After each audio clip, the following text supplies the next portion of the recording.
Salam sigap dan shalom. Renungan kita pada hari ini, Jumat 30 Juni 2023, berjudul Persatuan Kristus dan Gerejanya. Ayat intinya terdapat di dalam Wahyu 19 ayat 7 dan 9. Marilah kita bersukacita dan bersorak-sorai dan memuliakan Dia, karena hari perkawinan anak domba telah tiba dan pengantinnya telah siap sedia. Lalu Ia berkata kepadaku, tuliskanlah, berbahagialah mereka yang diundang ke perjamuan kawin anak domba. Katanya lagi kepadaku, perkataan ini adalah benar, perkataan-perkataan dari Allah.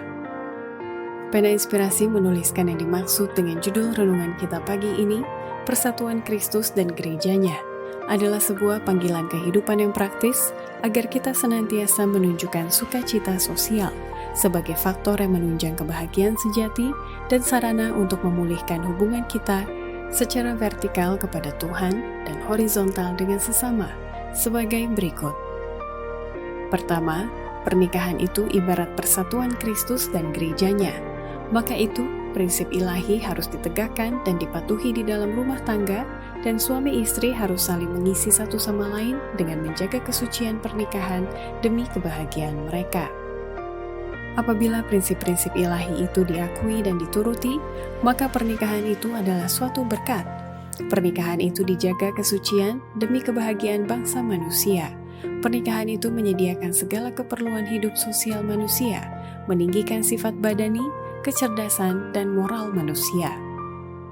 Kedua, pernikahan itu ibarat persatuan Kristus dan gerejanya. Maka itu perlu persiapan sebelum menikah dalam mencari pasangan hidup yang seiman dan cocok dengan orang yang dicintainya, sehingga memenuhi kriteria penyerahan segenap hati, cinta kasih yang luhur. Pernikahan ialah sesuatu hal yang akan mempengaruhi dan menentukan kehidupanmu, baik dalam dunia ini maupun dalam dunia yang akan datang. Orang Kristen yang tulus hati tidak akan meneruskan niatnya menikah tanpa mengetahui bahwa Allah berkenan terhadap tindakan itu. Ia tidak mau memilih buat dirinya sendiri. Dia akan merasa bahwa Allah harus memilih bagi dia.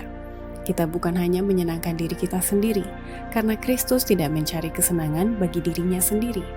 Bukanlah maksud saya supaya seseorang menikahi orang yang tidak dicintainya. Perbuatan yang demikian adalah dosa. Tetapi hayalan dan perasaan emosional sekali-kali tidak boleh dibiarkan menuntun kepada kehancuran. Allah menuntut penyerahan segenap hati, cinta kasih yang luhur. Ketiga, pernikahan itu ibarat persatuan Kristus dan gerejanya, maka itu perlu pertimbangkan yang matang sebelum mereka menjadi orang tua dalam menentukan ukuran kemakmuran dan kebahagiaan anak-anak mereka kelak di kemudian hari, di dunia ini dan di dunia yang akan datang. Orang yang bermaksud mau menikah haruslah mempertimbangkan terlebih dahulu apakah yang menjadi sifat-sifat dan pengaruh rumah tangga yang mereka dirikan. Sesudah mereka menjadi orang tua, suatu tugas yang suci dipercayakan kepada mereka. Sebagian besar ukuran kemakmuran dan kebahagiaan anak-anak mereka dalam dunia ini dan di dunia yang akan datang tergantung atas mereka. Kepada tingkat yang lebih tinggi, baik perkembangan jasmani maupun moral anak-anak itu, merekalah yang menentukan. Keadaan masyarakat banyak bergantung kepada sifat-sifat tabiat yang ada di dalam rumah tangga itu. Besarnya pengaruh setiap keluarga akan menentukan naik atau turunnya neraca di antara masyarakat itu. Keempat, pernikahan itu ibarat persatuan Kristus dan gerejanya. Maka itu, menentukan dan mencari pasangan hidup haruslah berhati-hati yang dapat menjamin kesehatan pikiran, jasmani, dan rohani dalam rumah tangga mereka di kemudian hari. Pilihan seorang terhadap teman hidup haruslah dengan sebaik-baiknya untuk menjamin kesehatan pikiran, jasmani, dan rohani pada orang tua dan kepada anak-anaknya. Dengan demikian akan menyanggupkan para orang tua dan anak-anak menjadi berkat kepada sesama manusia dan menghormati Khaliknya. Demikianlah renungan kita pada hari ini. Kiranya Tuhan memberkati kita semua.